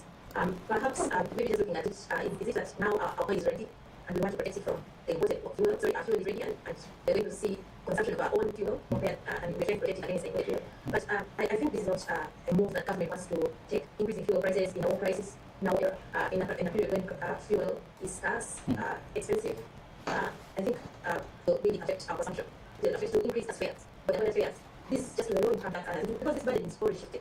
The fares now cannot really absorb that burden of excise, reduce the cheap burden in the consumers, and it will ultimately go out to the low income earners. And what affects the low income earners at this point in time when we desperately need fuel prices to go down? So this is not the rich people's problem, it's not a wealthy problem, it's a problem of the low income tax earners that will be affected by the hike in water prices, hiking the food prices, and generally, an increase in taxes generally. So I urge government to drop this, and let's go back to our earlier conversation. Our fuel is ready for consumption. Thank you so much. I really hear your issues, I hear your points, and what I pick from you is that the time is not right because we are already struggling. Maybe for the information of the public, we will appreciate that as an economy we are still trying to recover from COVID effects, and indeed, as we already stated, we have also been affected by geopolitical wars. And as we talk, the USA, Israel, and Iran, we are not sure what might come up. And we have seen many other countries come up with plan B in terms of their fuel issues. So I don't know for us, if we have plan B, but even at the point where we are struggling, that pump prices are going up day by day. Your government, my government, comes and proposes to add 200 shillings per liter of petrol and diesel. Now, what we are saying, they are our views, but I expect people who are also watching us or listening to us, you also have your views. Ours is to break down the proposals, and we shall give you a chance, just 30 minutes of this session. We are actually 30 minutes from getting into this session, where you give us your views, but also where you ask the experts to give more clarification on these issues. Now, we have also seen our proposal under the same part of excise duty proposals, where we are talking about increment of taxes on construction materials. Here we are looking at items like cement, adhesives, lime, etc., where the proposal is that per every 50 kg, can we increase the excise duty to 1,000? Remember, we are moving from 500 shillings. The government says no. This time round, instead of charging the 500 shillings per 50 kg bag of cement, can we charge excise duty of actually 1,000? Now, in one of the write-ups that I have read, there was an argument that because this sector is actually growing, that because it's growing, the government is also easy to actually get more revenues from there. CTA Nicholas, why do you have to say on this proposal? What impact will it cause on the entire sector, including housing? Yes. Thank you, CTA Dedan. When we look at this proposal, again, similar to actually when we look at all proposals that are being made in respect to excise duty, of course, we focus on this specifically for construction purposes, cement, adhesives. These are impact the housing business, they impact the hotelier business, hospitality. They impact quite a number because construction cuts across. Hospitals have to be constructed. Houses for rent, tenants, they're all constructed, and these are the materials that we use. So if we are saying that then you want to double that amount, I would break it down this way that first of all, for me it's not a welcome proposal.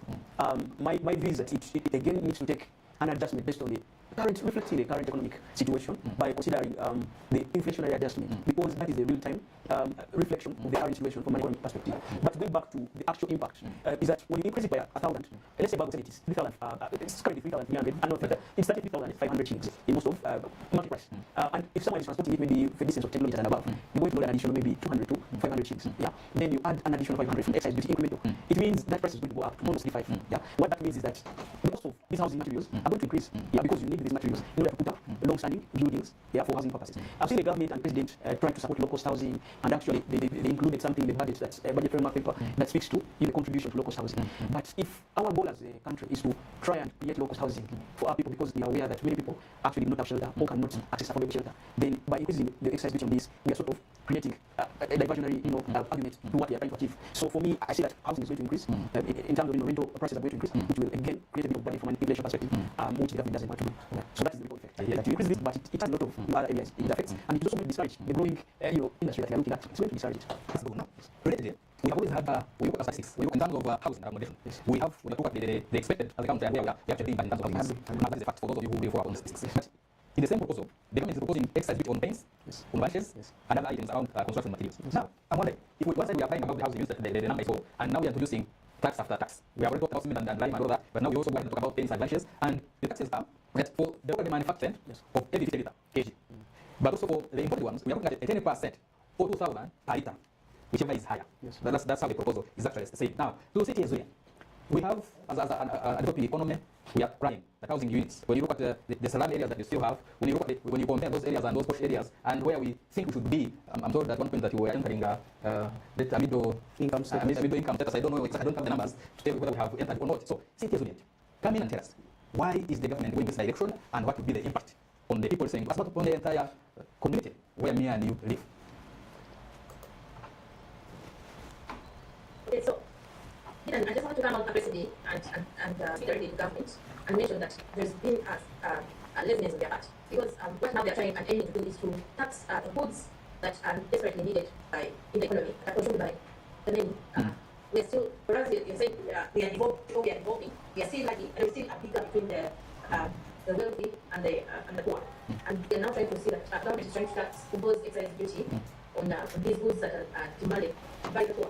But so I would say this, I've looked at the justification, and the response, the issue that's being raised here is that there is a lot of undeclaration from the sectors where excise duty is being introduced or increased, like the taxpayers that sell sugar and declare, taxpayers that sell cement they declare, and that's the justification for this increased excise duty. But I want to speak to government that introducing excise duty to these goods is not a good idea. It will increase smuggling, it will kill consumption, it will have a negative impact, ultimately, to the regulation from the consumption side. So I go back to the first point, and I think there is a bit of laziness. I think we still have that's best to impose that quality excise duty on, rather than getting highly controlled and demanded and needed products. So we need to look out for these untapped areas and impose excise duty on things like sugar. Now, going back to cement quickly, as a reminder, imposing excise duty on construction materials is not a good idea, like Nicholas, and it doesn't make our goods so expensive, because they are already in that space. So we should drop that. We should drop the excise duty on sugar. We should drop excise duty on oil, and let us tap into other items that we have not imposed excise duty on that are not publicly needed consumable products. And see how collective access from that area. I think I'll get back to you, but that is where I stand. Thank you very much. For the benefit of our listeners and viewers, there is a proposal to increase excise duty on sugar per kilo from 100 to 200. That you and me who consume sugar on a daily, the tax will be increased from 100 shillings to 200 shillings, so that is an increment of actually 200 shillings. Related today, there is a proposal to increase excise duty on cooking oil. Those of you who still like fried food, this is for you. That the tax will be increased from 200 to actually 400. That is also double. Now, we need to really prepare ourselves that once these are actually enacted into law and it is signed by the president, this will indeed impact on our disposable income as citizens of this country, because, I mean, I always buy sugar almost twice a week, so it means the price I've been paying will actually increase per kilo by 200 shillings. But also, look at sugar 200 shillings. You are talking about cooking oil because my children still want chips, again 100 shillings per litre. So let's prepare this once they are actually approved into law. Under the same batch, we still have a proposal to increase excise duty on first-time registration of motorcycles. Motorcycles and other motorcycles generally. They have been paying an excise duty of 200,000 upon registration, but now they're going to say this sector, where almost everyone is owning a motorcycle, we are increasing the first-time registration fee from 200 to 500,000 Uganda shillings. CTA Nicholas, what do you have to say on this move by the government? Are they going to reduce on the number of motorcycles that we have around? I don't know. What do you have to say? Well, it's not about first of all reducing the number of motorcycles, but I think I share similar sentiments to what CTA Zuriat shared, and similar to my earlier submission, that many of the people that are, of course, involved in the border industry, even alone the ones that are operating as medium and transporters, we have our low-income earners that have opted to use this to create jobs as self-employed people. Many of them are going to be discouraged from this kind of thing, and it has various effects that come with that. I know the Revenue Authority, of course, is looking at collection, widening the tax base and collection, but my view is that an increment of about 300,000 is a bit high. It's only high. So again, I would suggest an increment based on the inflationary rating. Yeah, it's based on that, then it can increasing gradually, as opposed to coming out and doing it's almost 350. It is for the current 100 and 500. And of course, there's been a bit of noise around the country about having a lot of database, and they're probably in town DC and it's really, but I believe the organs are responsible for that, and they should do their role, execute their role in trying to organize the industry. Yes. Thank you very much. Now, to go to the what we call the Tax Procedure Act, and it means there are promising proposals, and with the proposals, one of them is more of an amendment. We shall work two of them, and I will put one to CTA Nicholas and another one to CTA Zuriat, and this is not what you use. The government is going a reduction of penalty for possession of unstamp goods. You know, it was one of those, and I call them funny penalties, 50 million. That if a producer, your goods are from the market, and you are penalized 50 million penalty. Now, the government is saying, can we now move down, can we become a bit fair, and we put it to 100 currency points, which is equal to 2 million Uganda shillings? What do you mean? When you say this move, it's our amount. Also, what was that we get to imagine if you are to manufacture, say, produce, and what was this from the supermarket, but it is not stamp, and you are penalized 50 million? What do you have to say? I think it's very interesting, I think it's well possible, because the tax that was the proposed penalty or the current penalty we need to be anyway, especially considering that there were some considerations back in the day where some stock had been sold without capitalizing PDC. So on their part, the manufacturers was everybody wanted to see stamps into goods. So in case they did anything like this, they were supposed to that's not and charge stamp they realized so I think we need to use especially in trying to prove compliance and also like to government view to success. Thank you very much. And now the facilitator, the article for the practice of saying as a of the risk, no, I'm going to use the proposal in the so we have to where all the study of standing by the should be no.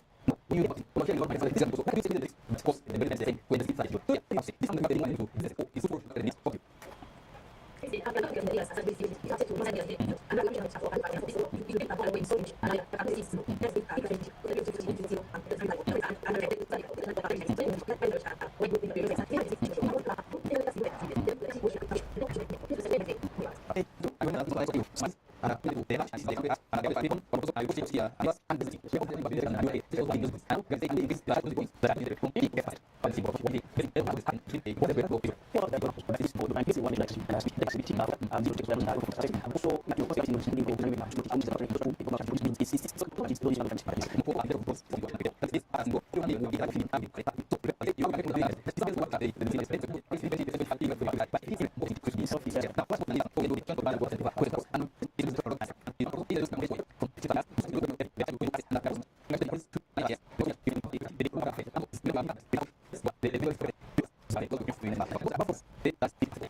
This was I need to understand the implications of the changes, and also says if we can have authority to maintain the current policy at this without making a change. But in terms of understanding the implications, I think the experts have really tried to go through this and explain.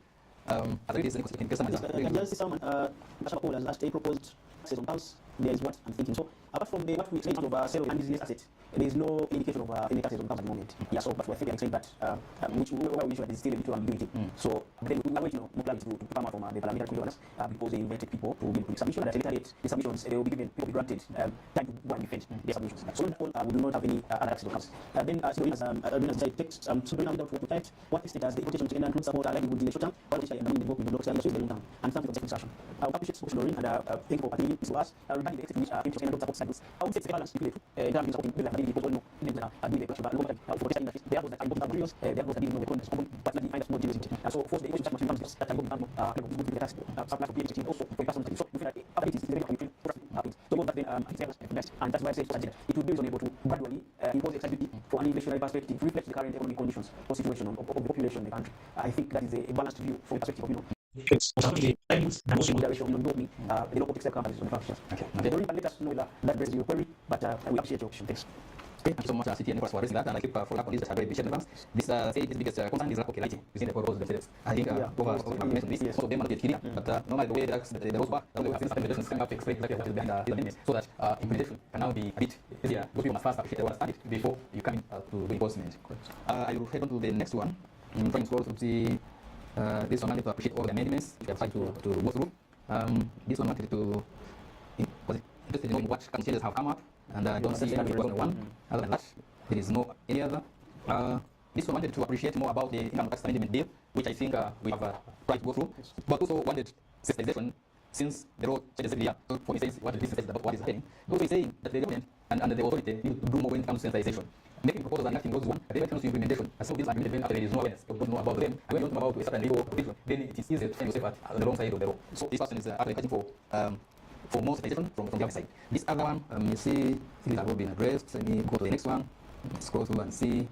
This one wanted to appreciate the impact on the NGO world, the amendments, the proposals that have been proposed. Wanted to appreciate if there is any to affect the NGO world. CTA Nicholas, all that we see any that will affect the NGO world specifically. I think the one that comes to mind is, you know, the simplest that I've seen that comes to mind is post the business, the business asset, that one. There was a bit of, was the rest, this interest group. Maybe Maybe the payers you as well, but it affects the business, necessarily the NGO. Yeah.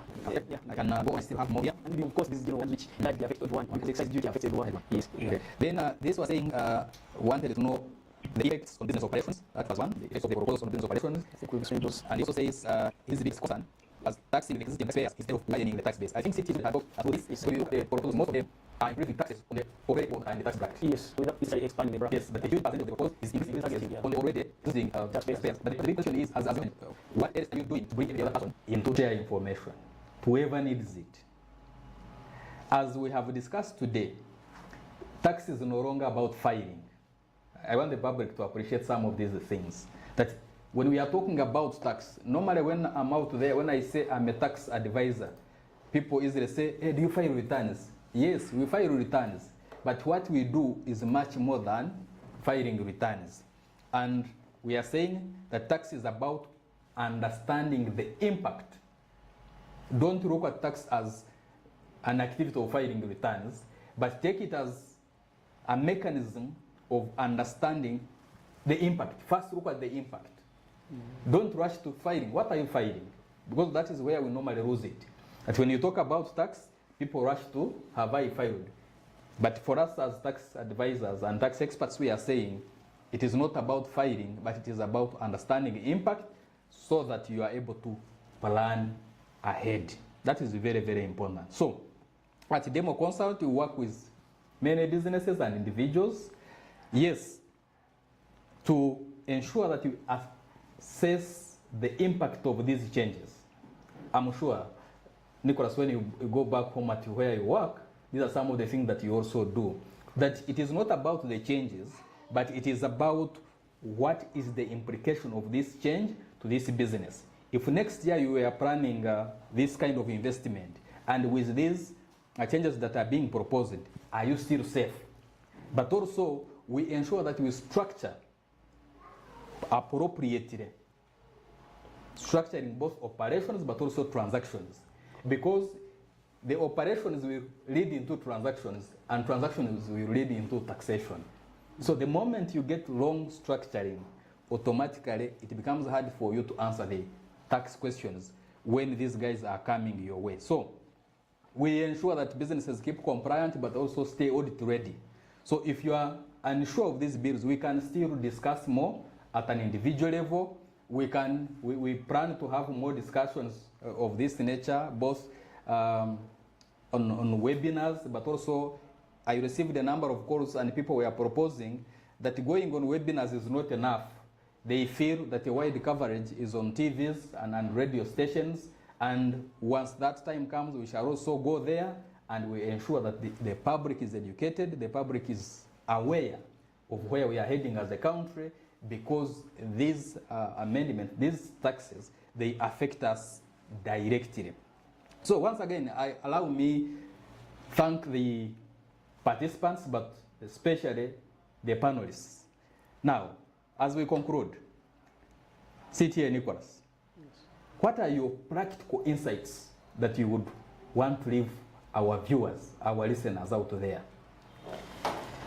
Well, from a practical perspective, practical insights, one is if you already don't do this, it's important if you have a company or as an individual, if you're involved in business, it's important to consult a tax advisor or a professional accountant to guide you on tax matters. It's important to involve professionals in your affairs. You save a lot in terms of time, but also in terms of resources that you're going to employ. Secondly, it's important to take a keen interest in all your transactions that you undertake. Ensure that you have and maintain proper records for every transaction that you're involved in or undertake, and ensure that at least you have an understanding of, the guidelines, the basics, in terms of what is being done by your finance team. If you're a CEO, I would advise that, you take interest in the company's affairs. Don't only delegate the finance function to someone in your office. Take interest in what is being done, what is being filed on the web portal in your account. Thank you. Yes. Thank you very much. Thank you very much. And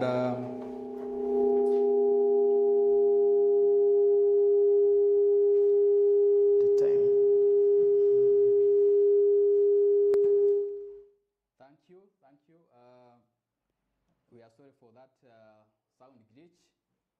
At Demo Consult, we say that tax is no longer a back-end operation or activity, but it is a day-to-day thing and should be part of the operational planning.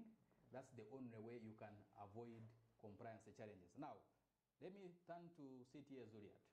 Thank you so much for being part of this. And at this very moment, please come in and give us your practical insights to the public as we wind up.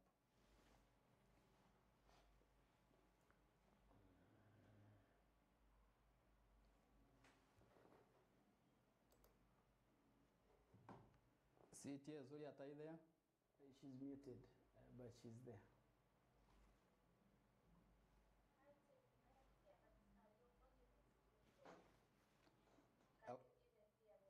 Our volume. We can hear you. We can hear you. Yes, the volume is low. Okay. Yeah, thank you so much, Demo Consult. Thank you to the managing partner of Demo Consult. I want to also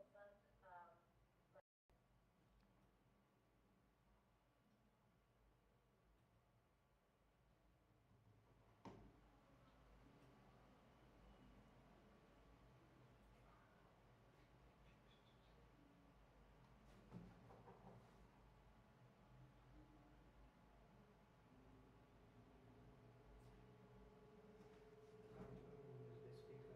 in educating the public. They must understand these taxes that you're paying, and this will reduce evasion and avoidance.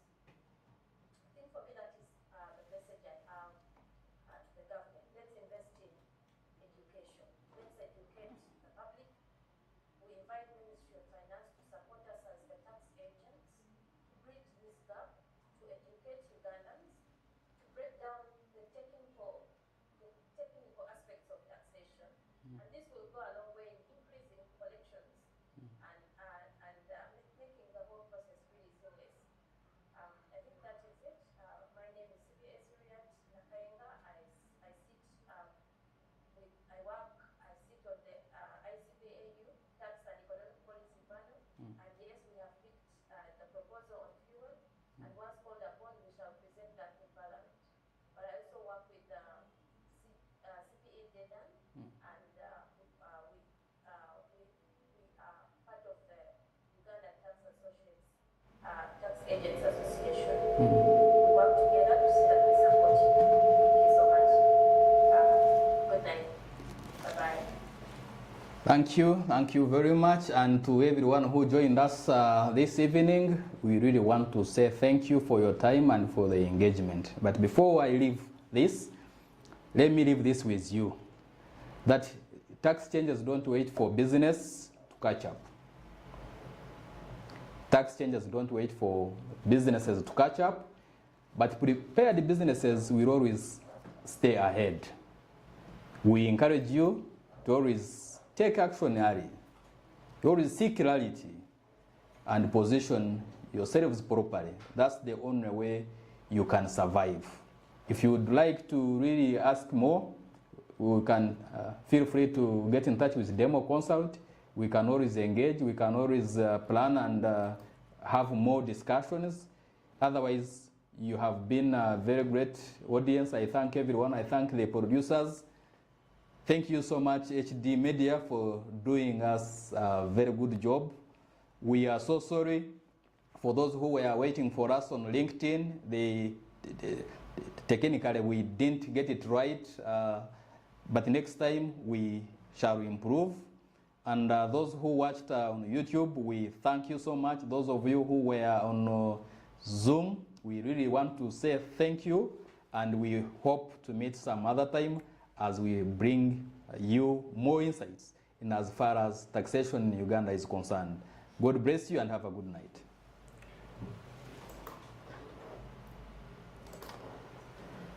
Yeah, thanks. We prevailed. Man, it wasn't easy. It was a hard one today. Power. Electricity. But life is like that. Are we off? I've already ended here. Yes.